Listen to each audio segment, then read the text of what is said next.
So, what's the judgment of God gonna look like? Do I have to be scared when I meet God? Is it gonna be scary? Do I have to give a defense for myself about how good I might have been? And should I be concerned about being good enough? Am I good enough to meet God? Will He let me into heaven? What have I done to merit God's goodness and His righteousness? How are my sins forgiven? What is the criterion of me being accepted in God's kingdom? I have a lot to think about because, as you know, this life in the flesh doesn't have permanency. It's temporal, but eternity is forever.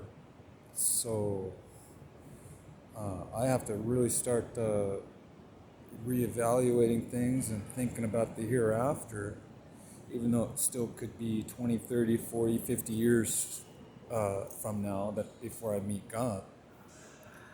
Or maybe we're standing right in front of God and we don't even know it because we only sense a three-dimensional universe from our perspective. We could be already standing in God's presence. We just don't see it with our physical eyes.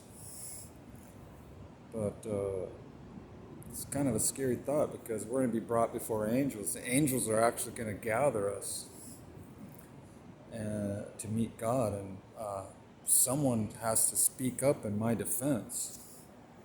I wonder who that might be. Who's my defender in God's court?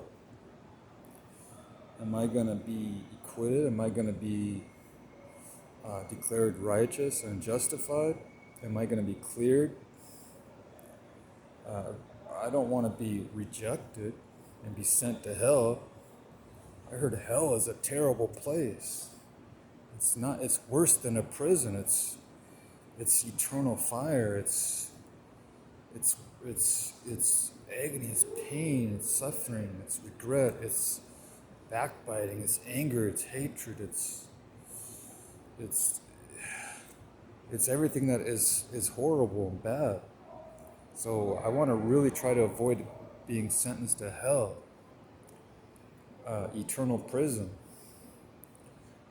I want to be accepted into heaven where it's glorious and good and wholesome and pure and lovely and wonderful.